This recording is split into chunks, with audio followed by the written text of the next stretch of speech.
El Colegio Profesional Superación Magisterial Hondureño, Colprosuma, nació en la lucha y vivirá en la lucha por la defensa de la educación pública, el rescate del aula de clases y la defensa de los derechos del Magisterio Nacional.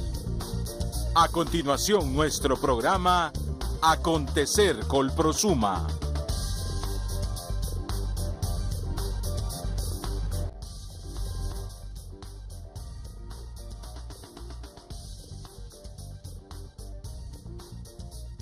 Honduras se ha convertido en uno de los países más peligrosos para niños y jóvenes según defensores de derechos humanos. Docentes y alumnos se preparan para conmemorar 197 años de independencia.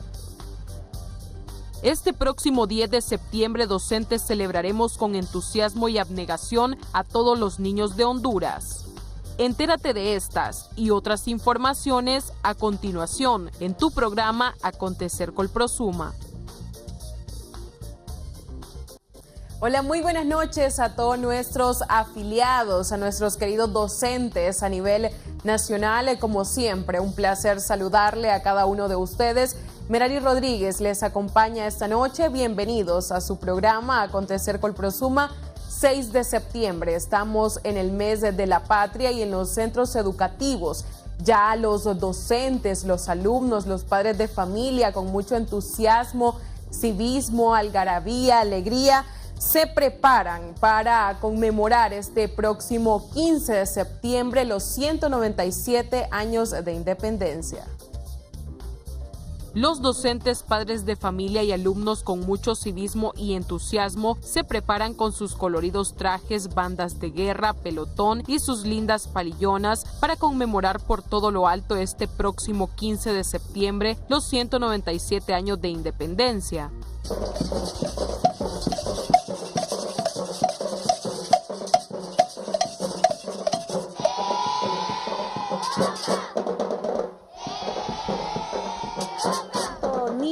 Como maestros, como padres de familia, pues estamos ya a víspera, ¿verdad?, de este gran evento y pues los niños con gran emoción. Nuestro centro va a llevar una banda de guerra, escolta de banderas, un cuadro de palillonas, cuadro de pomponeras, cadetes, el pelotón especial, que en el pelotón especial es donde van los valores, va el grupo de fútbol, va medio ambiente. También tenemos un cuadro rítmico, que son niñas que también que van bailando. Para mí, lo que significa el 15 de septiembre es muy importante porque celebramos 197 años más de nuestra patria. Yo me siento muy feliz porque la verdad me gusta mucho representar a mi escuela y siempre me ha gustado salir desfilando en la escolta de banderas porque es un orgullo y demostrando, ¿verdad?, que en nuestra escuela tenemos lo que es la excelencia académica y muy feliz, ¿verdad?, de ser hondureña también, de celebrar estos 197 años de independencia.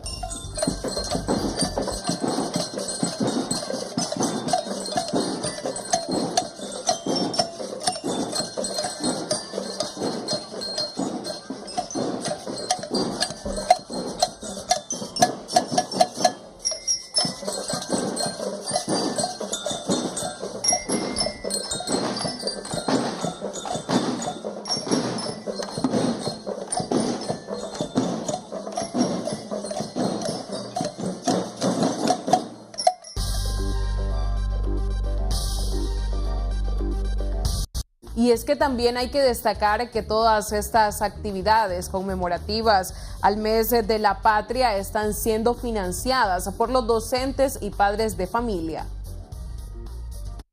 Los docentes iniciaron este 1 de septiembre, Día de la Bandera Nacional, con los actos conmemorativos al mes de la patria, donde realizan con sus alumnos un acto cívico cada mañana, así como concursos de dibujos alusivos y la elaboración de altar cívico, actividades que los educadores realizan de su bolsillo y de la colaboración de padres de familia. Iniciamos el sábado primero con lo que es un acto cívico.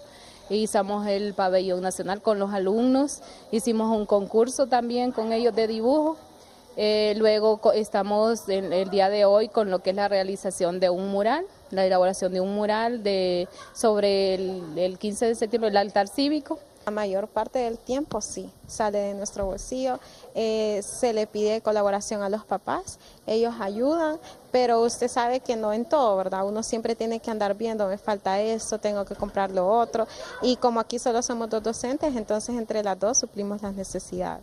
Igual dentro del aula de clase hay bastante necesidad en cuanto a los niños, que ellos no cuentan con los materiales necesarios o con los libros necesarios. Tenemos que hacer las gestiones para que nos puedan donar libros o incluso que podamos donar cuadernos, porque hay niños que no tienen.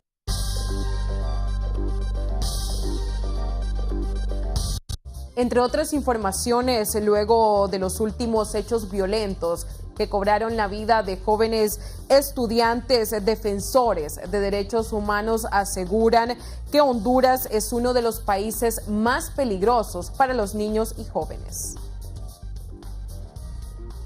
Honduras se ha convertido en uno de los países más peligrosos del mundo para los niños y jóvenes. A criterio de defensores de derechos humanos, los últimos asesinatos tienen como principal pretensión atemorizar para que el movimiento social de estudiantes se inmovilice. Estos asesinatos tienen como principal pretensión atemorizar para que el movimiento social participante de estudiantes de educación media, educación universitaria, se inmovilicen. Tampoco hay que liberar de responsabilidad a los asesinatos que ha hecho la Policía Nacional, los militares, la Policía Militar del Orden Público y los agentes de investigación de otras instancias, puesto que ellos, mediante este tipo de acciones de ampararse en el anonimato, generan acciones de ejecuciones extrajudiciales.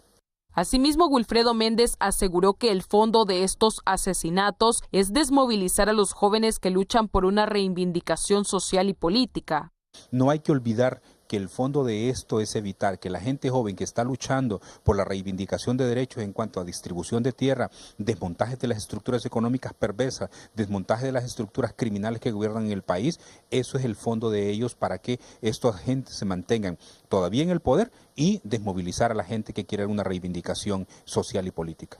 El crimen organizado se convirtió en el aparato estatal, es decir, el crimen organizado es el Estado organizado para ejecutar acciones criminales. En Honduras es un delito ser joven y pobre, destacó este defensor de derechos humanos, ya que esto se convierte en una condena de vida. Cuando hay un jovencito y una jovencita pobre que levanta la mano y además pregunta el por qué no tiene que comer y después se va a las calles, ese se convierte en un criminal porque atenta contra los intereses económicos de esos grupos que han levantado sus imperios a punta de sangre y a punta de muerte en el país.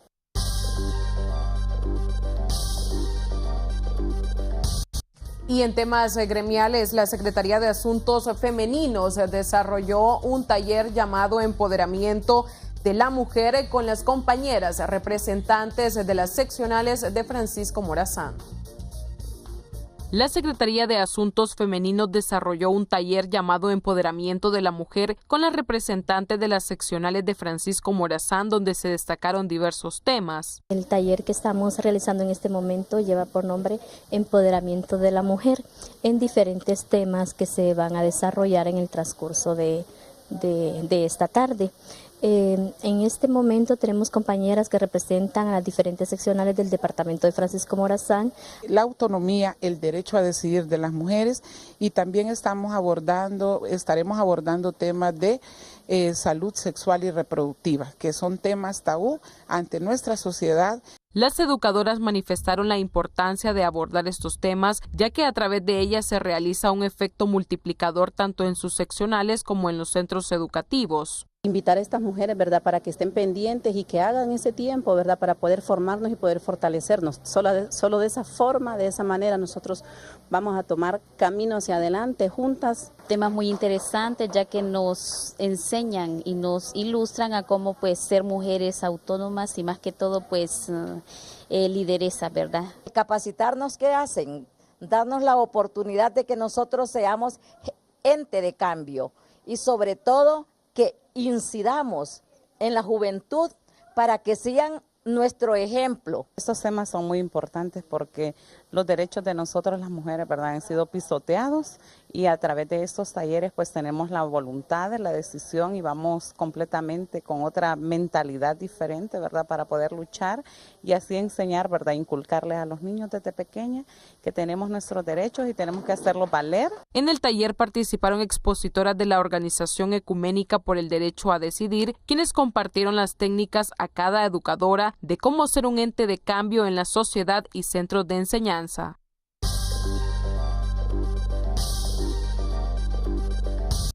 Y un comunicado importante de parte de la Comisión Fiscalizadora convoca a jornada de fiscalización este viernes 7 de septiembre a las seccionales y junta departamentales de Santa Bárbara y Cortés a partir de las 8 de la mañana, y el sábado 8 de septiembre a la seccional 2 de San Pedro Sula en las oficinas del Fondo de la Regional de San Pedro Sula Cortés. Documentos a presentar: libro de finanzas, libreta bancaria actualizada, soporte de egresos como factura y recibos, libro de actas, libro de inventarios, plan operativo anual y sellos de la seccional. También la Junta Central Ejecutiva y todos nuestros afiliados se solidarizan con la compañera Milady Bustillo, secretaria de Asuntos Femeninos de la Junta Central Ejecutiva, quien lamentablemente durante esta semana pues falleció un familiar muy cercano a ella. Nos solidarizamos, expresamos nuestras muestras de condolencia para ella y cada una de sus familias ante esta pérdida irreparable.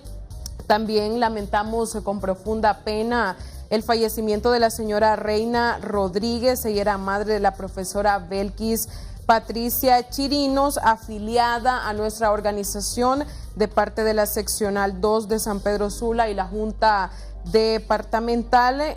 Nos solidarizamos también con esta compañera ante la pérdida irreparable de su madre.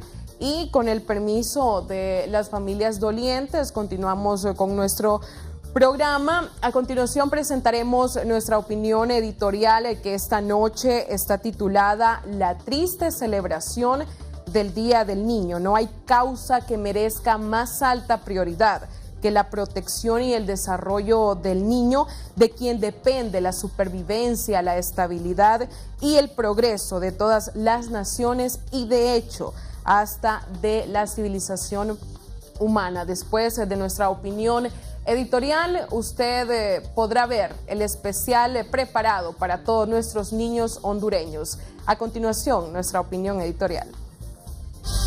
Opinión editorial en Acontecer Colprosuma. La triste celebración del Día del Niño. Los convenios internacionales establecen que en toda política del Estado los niños deben de ser prioridad. Por eso, en uno de los señalamientos de la UNICEF en los tratados internacionales establecen que dentro de los presupuestos de cada país es prioridad proteger los derechos de la niñez. Pero además la UNICEF indica a sus convenios internacionales que una nación que no destina el suficiente presupuesto para proteger la infancia no es un gobierno civilizado. Pero bajo este razonamiento, uno de los elementos principales, después del derecho a la vida, además de tener una familia, alimentación, vivienda, salud, se señala que el Estado está obligado a brindar una educación de calidad. Si la UNICEF señala que dentro de los presupuestos del país debe de destinarse una partida para proteger a la niñez, su familia y a la educación, el país que no lo haga no es civilizado. Con total seguridad afirmamos que en Honduras tenemos un gobierno salvaje, que es igual a decir que no somos un país civilizado. Los derechos del niño no tienen ninguna relevancia en la agenda de los políticos que gobiernan nuestro país. No saben que el deber ciudadano de manera prioritaria y ante cualquier eventualidad o calamidad, a los primeros que hay que proteger es a las niñas y a los niños. Al contrario de lo que mandan los convenios internacionales, en Honduras, en vez de incrementar el presupuesto para proteger a la niñez y a la educación, los funcionarios, por orden de su presidente, como ha sucedido en los últimos 2 gobiernos nacionalistas, han reducido el presupuesto para la educación, poniendo en precario la calidad de la educación que deben de recibir los niños y los jóvenes. En Honduras, según estadísticas del mismo gobierno, una parte del área urbana y la mayoría del área rural, el 70% son pobres y el 40% vive en extrema calamidad. Estas estadísticas demuestran que nuestros niños son desnutridos, que por supuesto afectados por este flagelo. Esto explica por qué la poca capacidad académica. Además, producimos un ciudadano con enormes limitaciones producto de la mala calidad de la educación. Ahora nos preguntamos, ¿por qué celebramos el Día del Niño? Tal vez por un criterio maternal, por un acto semántico o sencillamente por un acto comercial. Porque si nos referimos al Estado y su gobierno, es una vergüenza decir que ellos celebran el Día del Niño. Todos sabemos que en este país los niños no van a la escuela porque no tienen uniforme, ni útiles escolares, porque el gobierno les quitó la merienda escolar, redujo el presupuesto para la educación, los centros educativos están destruidos y ahora enfrentando la enorme inseguridad, donde a los padres les da miedo enviar a sus hijos a los centros educativos. Por eso muchos niños, después de que egresan del 4º grado, prefieren emigrar a Estados Unidos u otros países para evitar morir asesinados al recibir las clases dentro de un centro educativo. Pero hoy las lumbreras que nos gobiernan se han inventado dentro de la teoría militar y pensamiento castrense que los niños participen en el proyecto Guardianes de la Patria y que abandonen los centros de educación pública para que se suban a un camión del ejército y reciban instrucciones militares en los batallones, para luego ir construyendo una sociedad militarista, contrario a la enseñanza de la educación pública, donde se enseña para construir una sociedad democrática. Ahora, para remate, se convoca a un congreso de diputaditos, según el gobierno, para que aprendan a ser líderes y legisladores.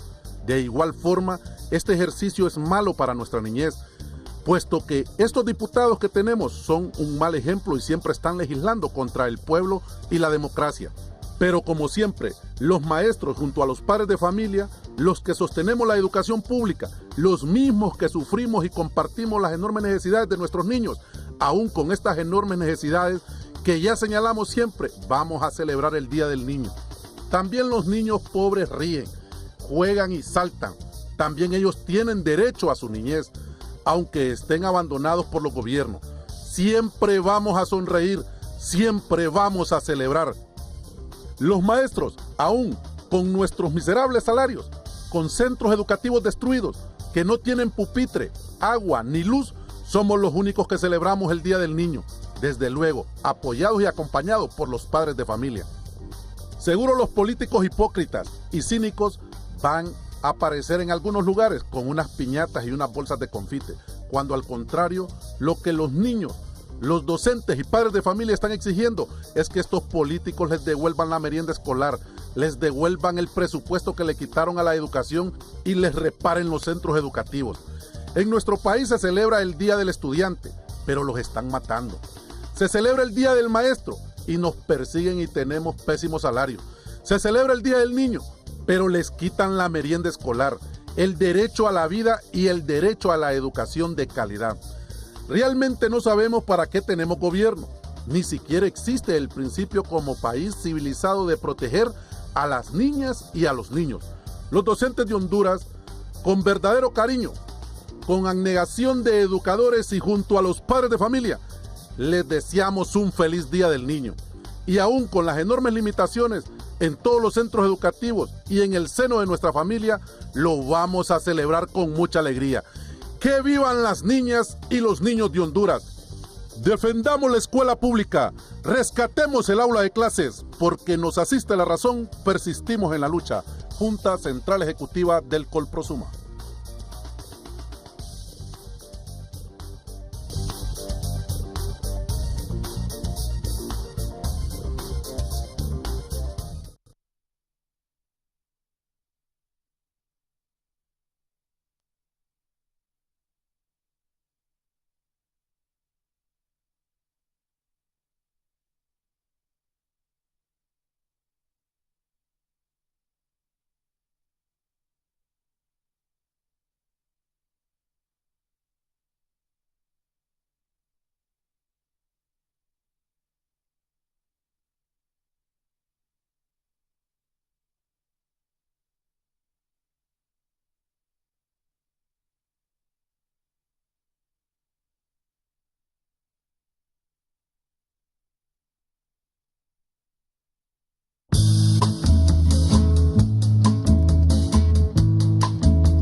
de cartón. En Honduras, el 67.9% de la población menor de 18 años se encuentra en situación de pobreza. Estas cifras concretas quieren decir que el 2.4 millones de niñas y niños en Honduras no pueden acceder a al menos uno de sus derechos básicos como nutrición, agua potable, servicios sanitarios, salud, vivienda, educación o información. Hoy en día, más de 1 millón de niños se encuentran excluidos del sistema educativo, más del 66% no tienen acceso a la educación, 240,000 niños sufren desnutrición crónica y a esto le sumamos que 2 niños mueren a diario por causas violentas. Para muchos niños, este próximo 10 de septiembre, donde se conmemora su día, se convierte en tristeza ante tanta desigualdad, exclusión, abuso, donde 1 de cada 5 niños es extremadamente pobre, casi la mitad de niños vive en hogares con ingresos insuficientes para satisfacer sus necesidades básicas y unos 34 millones de niños viven en hogares indigentes. Quiero libros, ropa, zapatos. Solamente. ¿Y usted va a la escuela? Sí. ¿Y qué hace después de la escuela? Entro a las 6 y salgo a las 12. Y vengo llegando tipo 1 aquí a trabajar, a limpiar vidrio para poder ganarlos para los alimentos. Una bicicleta, ropa. ¿Pero usted va a la escuela? No. No me pusieron. ¿Cuántos años tiene usted? Yo, 12. Una bicicleta, ropa, zapatos. Con lo antes mencionado nos preguntamos, ¿qué celebramos el Día del Niño? Cuando todos sabemos que muchos niños no van a la escuela porque no tienen uniformes ni útiles escolares y mucho menos merienda escolar. Pero queremos que sepan que los niños pobres también celebran, ríen, juegan y conocen sus derechos. Los derechos son tener para vestir, jugar, derecho a una familia, comer, estudiar, comer, jugar, derecho a una casa, a un nombre, a la salud, a los medicamentos y a divertirse. Quiero felicitar a todos los niños en su día. ¡Feliz Día del Niño! Quiero felicitar a los niños y niñas este 10 de septiembre, que la pasen bien. Por su parte, los docentes, aun con sus condiciones económicas limitadas, serán los únicos que celebrarán el Día del Niño con amor, entusiasmo, cariño, abnegación, desde luego apoyados por los padres de familia. Nosotros tenemos el compromiso de los alumnos de 9º grado, los que van egresando, que celebran el Día del Niño con un programa muy especial, que se visten de payasitos y las maestras preparan sus murales y todo, y sobre todo los padres de familia cocinan para los niños con entusiasmo y su colaboración económica que la dan ellos. En la escuela siempre tenemos ese espíritu, los maestros, en conjunto con los padres de familia, pues de celebrarle a los niños. Sabemos que aquí en esta colonia hay muchos niños de escasos recursos, igual nos toca a nosotros como docentes inclusive poner de nuestro bolsillo para que ellos puedan tener un día muy especial. Quiero felicitar a todos los niños de Honduras que continúen estudiando. ¡Feliz Día del Niño! Quiero felicitar a todos los niños de Honduras que sigan estudiando en el Sectingham. Asimismo, el presidente del Colprosuma, Roberto Troches, recuerda que los niños son el futuro y presente de la patria, haciendo un llamado para invertir en la educación y atender a la niñez de nuestro país. Los niños son el futuro, el presente de la patria y cualquier estado debe protegerlo. El llamado es a la sociedad, a todos los hondureños nacidos en esta patria, que si no invertimos en educación, que si no le damos atención a la niñez, esta niñez que es el futuro de Honduras va a ser mal formada y no tendremos esperanza para los hondureños. Entonces, aquí los únicos autoridades que están pendientes de los niños son los maestros, son los directores de las escuelas, son esos los que construyen y fortalecen la formación de los niños. Los únicos que ponen el salario para celebrarle a todos los niños de Honduras somos los docentes, son los profesores. Este próximo 10 de septiembre, la Junta Central Ejecutiva del Colprosuma les desea con mucho cariño un feliz Día del Niño. ¡Que vivan las niñas y los niños de Honduras! Es un mundo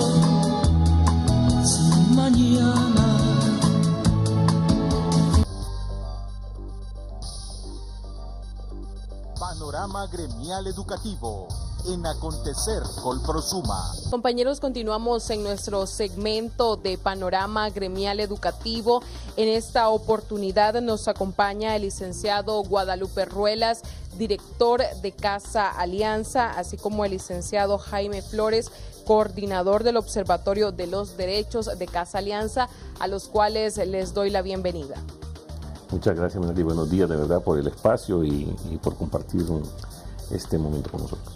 Muchas gracias a ustedes por acompañarnos. Bueno, teniendo en cuenta que Casa Alianza es una organización internacional no gubernamental que atiende a los niños y niñas en desamparo, también actualmente atendiendo a niños de Honduras, México, Canadá, Estados Unidos y Nicaragua.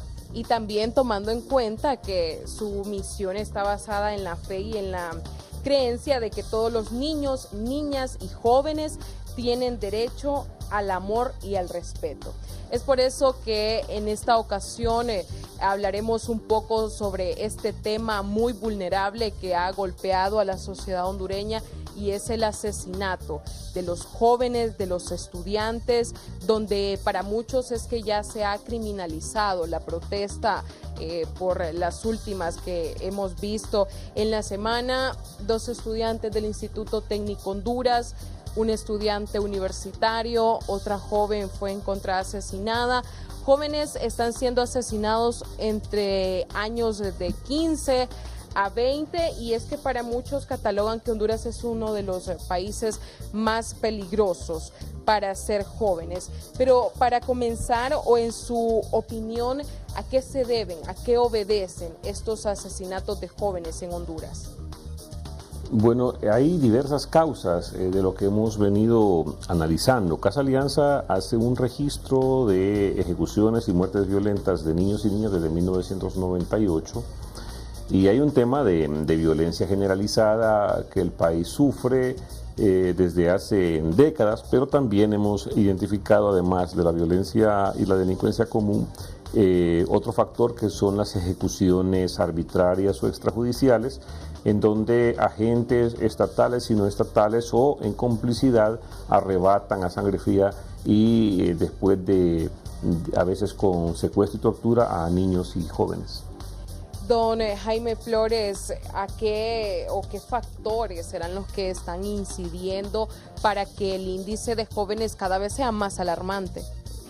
Hay varios factores que están incidiendo. Uno es la violencia común, la violencia criminal, en donde los jóvenes son involucrados, los jóvenes y los niños son involucrados a participar en actividades delictivas. Ese es un factor que está incidiendo fuertemente en la sociedad. Grandes zonas del territorio nacional en poder del crimen organizado, en esos barrios y colonias donde no hay presencia del Estado. Ese es un factor que está incidiendo fuertemente.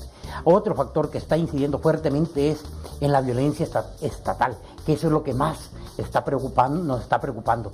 Nosotros vemos desde que se está militarizando la sociedad, está creciendo la violencia en contra de los niños, las niñas y jóvenes. Desde la instauración de la policía, del militar, del orden público, ha crecido el asesinato de jóvenes y niños en el país. ¿Podría ser, licenciado Ruelas, un acto de terror en contra de los estudiantes, o tendrá esto un objetivo de criminalizar la protesta?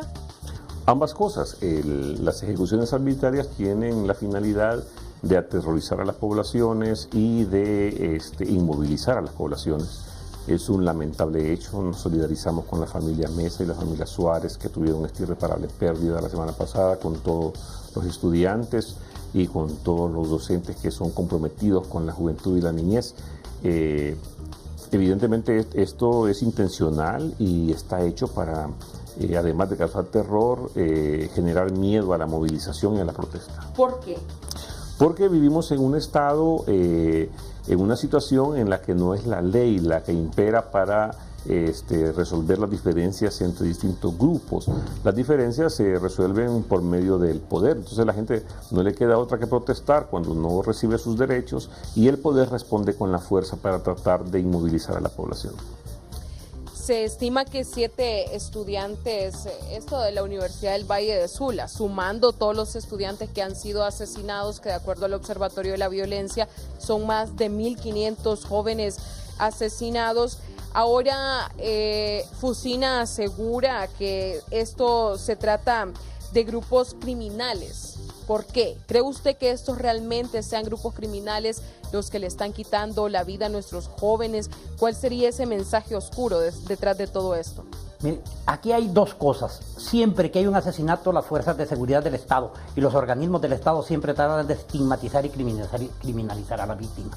Podemos ver en este caso reciente de los estudiantes que ya están sacando perfiles falsos, que están diciendo que pertenecen a asociaciones irregulares en el país. Esa es una política que siempre ha existido del Estado, estigmatizar a las víctimas. Otra cuestión que hay que recordar que son más de 21.000 estudiantes asesinados desde 1998. Podríamos decir que hay una política de Estado, porque el Estado, al final de cuentas, es el responsable de la muerte de todos los ciudadanos y ciudadanas hondureñas. No podemos decir nosotros fue un crimen de Estado. Todos los crímenes que se cometen en el país son responsabilidad del Estado, y es responsabilidad del Estado investigar y dar con los responsables. De lo contrario, podemos ver que hay el 95% de los crímenes que quedan en la total impunidad. Entonces al criminal le hace muy fácil matar a la gente porque sabe que no va a ser capturado. Y justamente con lo que usted menciona, ¿por qué aquí no se investiga? Se sabe o se asume que los jóvenes son asesinados, torturados, pero los condenan a que andaban metidos en algo. Aquí condenan al asesinado y no a los hechores. Ha sido una política de Estado en Honduras condenar a la víctima. Eso sucedió en la década de los 80 y parece que se están repitiendo los patrones. Otra cuestión importante que hay que ver aquí, que a los operadores de justicia no les importa la muerte ni la de los niños ni de las mujeres. Recuerde que han habido una gran cantidad de femicidios y solo 12 han llegado a ser judicializados. Hay una desatención total del Estado. El Estado aquí, al Estado no le importa la niñez y la juventud del país. ¿Por qué no le importa? ¿En qué está enfocado entonces el gobierno actual? El gobierno actual está enfocado en la militarización. Está enfocado en cómo reforzar y cómo mantener su dictadura a costa del sufrimiento del pueblo hondureño. Licenciado Ruelas, ¿por qué un fenómeno tan omnipresente como lo es este homicidio de jóvenes, una población en tanto riesgo, por qué no recibe una atención adecuada, políticas de Estado o políticas de seguridad adecuadas que le garanticen ese derecho a la vida? Bueno, el modelo de desarrollo que el país sigue, si se le puede llamar así, está enfocado en la sobreexplotación de los recursos naturales y la sobreexplotación del recurso humano.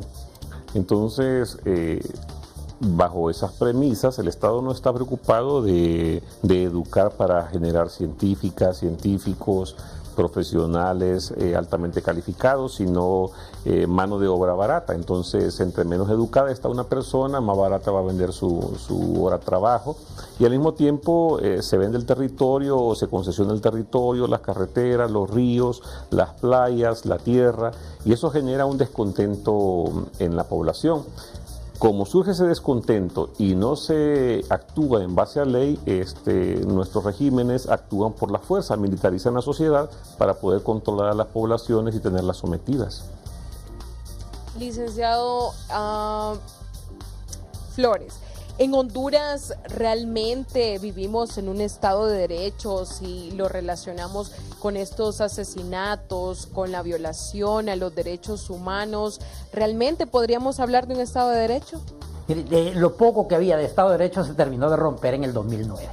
Actualmente vivimos en un estado en donde impera la ingobernabilidad, impera el derecho de la fuerza e impera la voluntad de una sola persona, en donde las instituciones han pasado a un segundo o tercer plano.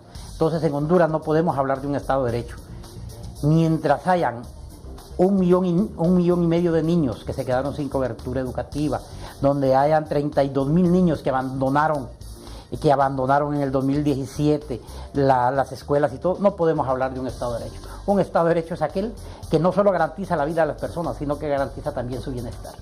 Ahora, pero nos podríamos preguntar, ¿será esta una falta de voluntad política cuando el gobierno sabe que tantos niños se quedan fuera del sistema educativo, cuando no se le garantiza mejorar la calidad educativa?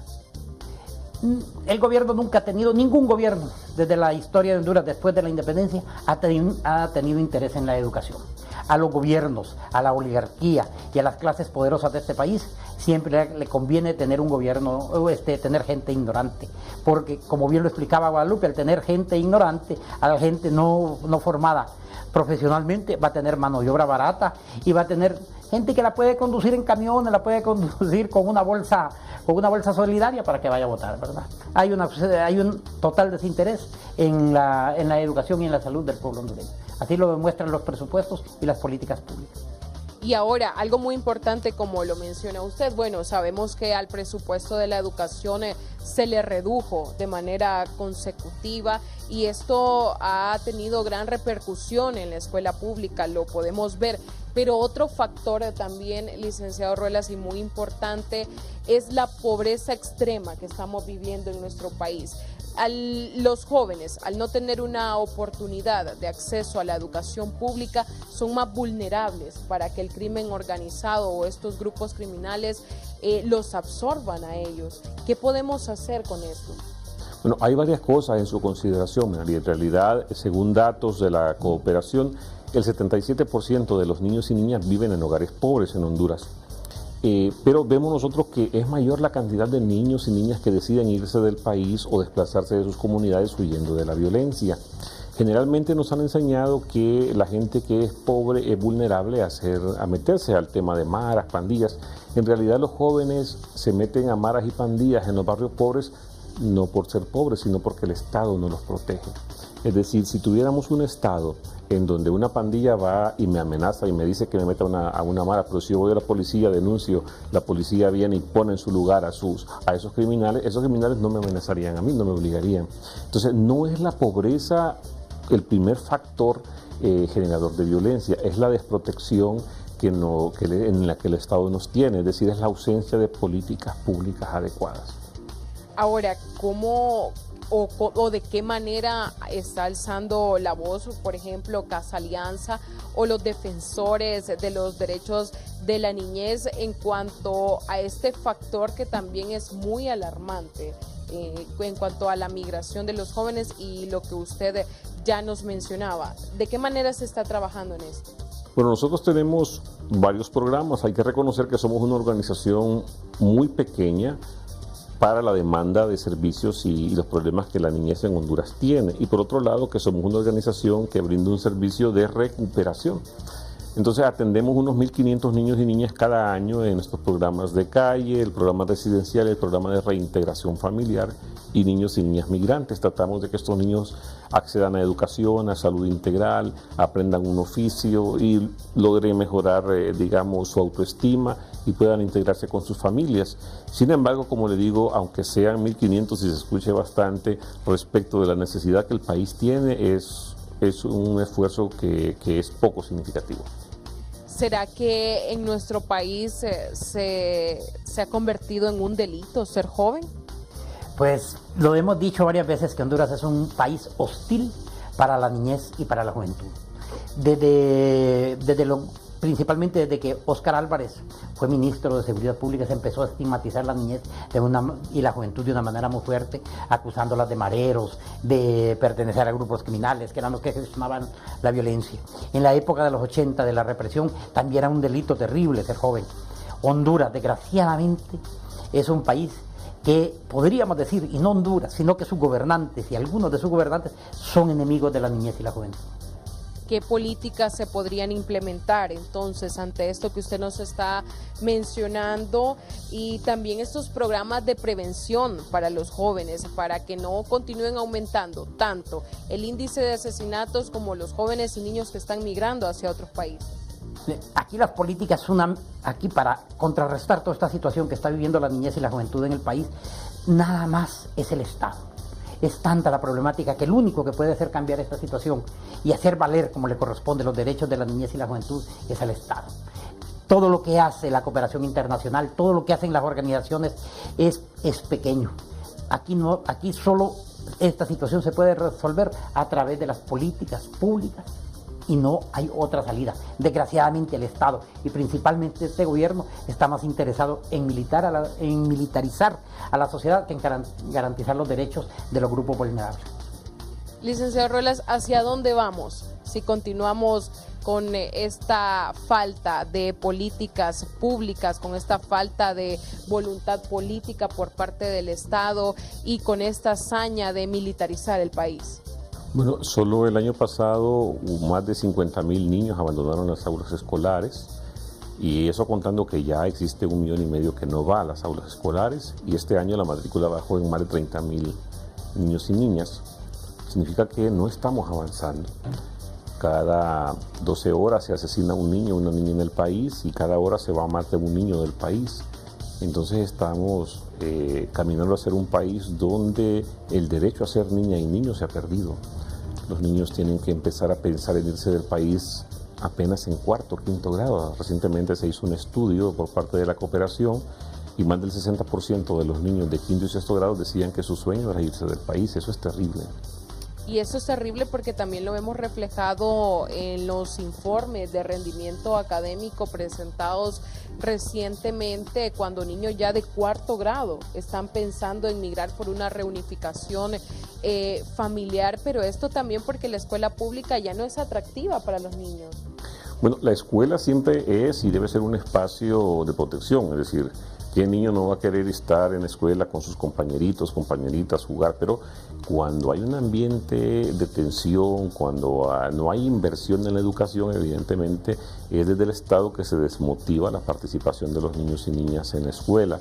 Yo estoy consciente que hay cosas que necesitamos cambiar en el funcionamiento escolar, es decir, no podemos seguir hablando de democracia y al mismo tiempo haciendo reinados, ¿no? Porque son dos cosas contradictorias.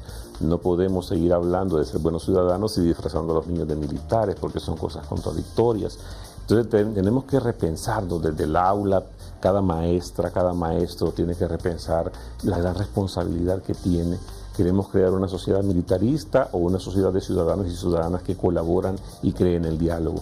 Queremos crear una sociedad democrática o una sociedad que vive añorando vestirse de reina o de rey, ¿no? Y entonces, o que le enseñan a los niños a vender y comprar votos. ¿Cómo le explicamos después a la gente de que eso no está bien? Entonces necesitamos lograr mayor coherencia en la dinámica escolar. Yo creo que si hacemos eso y repensamos la forma en que estamos manejando los contenidos, las metodologías, y las pensamos desde el bienestar del país y de la niñez, hay cosas que deberíamos cambiar. Pero hoy estamos, digamos, en la primera semana del mes de septiembre, donde alguna gente conmemora lo que llaman independencia. Para nosotros es un feriado más, porque en realidad la realidad del país no cambia en nada, y se somete a los jóvenes a una jornada sin sentido para rendirle tributo a alguien que no invierte en educación. Entonces, todo ese tipo de cosas creo que tenemos que repensarlas, no desde la víscera, sino desde la racionalidad, y entender que la educación es una herramienta para la liberación del pensamiento, de tal manera que cada persona pueda recibir y tener sus propias opciones. Pero cuando vivimos en un régimen donde se ordena que se marche, dicen, ¿no?, que se desfile, y se ordena qué música puede escuchar y cuál música no puede escuchar, y que si usted no va a tal lado lo vamos a sancionar, y que si va a tal otro lado lo vamos a sancionar, ahí francamente más parece que está hablando un sargento que un ministro de educación. Y es que justamente cuando nos referimos a la inversión en educación, que sabemos que es muy raquítica, ya el mismo ministro de Educación asegura que en el presupuesto no existe ni la valoración de aumentarle el salario a los docentes, pero ¿cómo podemos avanzar? ¿Cómo podemos desarrollar Honduras si actualmente tenemos 4.000 escuelas unidocentes, un docente atendiendo a 6 grados? Sí, mire, pero esa es solo una arista del problema educativo. Los centros educativos se están cayendo. Todos los meses en el informe mensual de Casa Alianza sacamos el estado de la infraestructura, y en todo el país se puede ver que todos los centros se están cayendo, ya sea por A o por B. Un pequeño aguacero, un pequeño ventarrón ya pone en peligro, o ya en algunos casos hasta derrumba techos, derrumba paredes. Es una fragilidad la infraestructura educativa. Eso es solo un factor. Maestros. ¿Desde cuándo no se contrata maestros por la corrupción existente en los exámenes que se hacen para ese fin? Ese otro factor, los colegios y escuelas a merced del crimen organizado.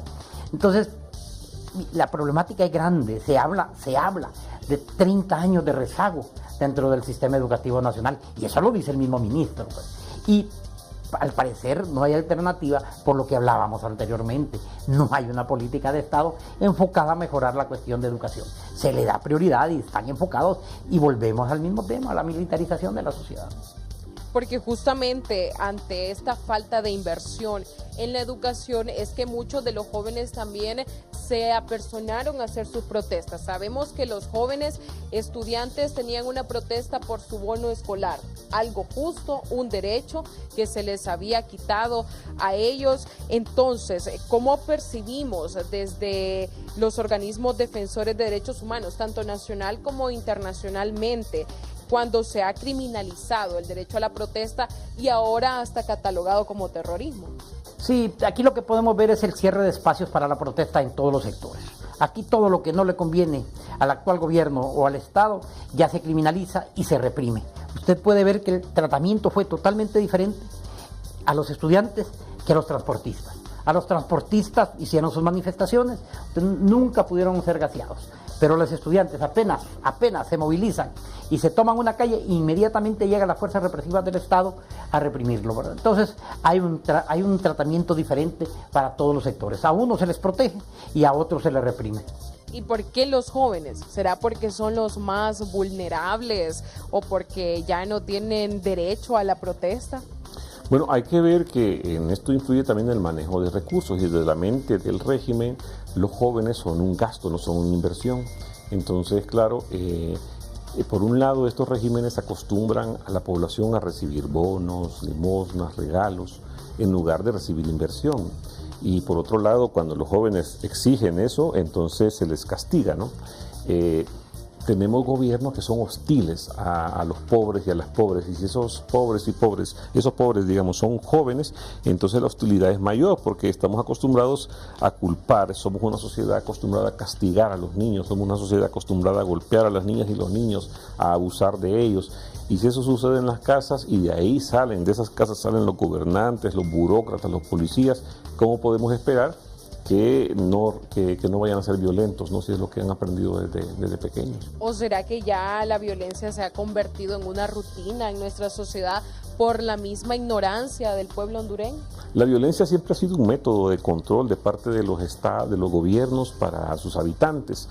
Y claro, entre más ilegítimo, más ilegal es un régimen, más violencia necesita para mantener a raya a la población. Entonces la violencia aquí es utilizada fríamente como un método para poder mantenerse ellos en el poder. Desde Casa Alianza, ¿qué mensaje o qué se le puede decir a los jóvenes hondureños para prevenir que continúen aumentando estos índices de violencia?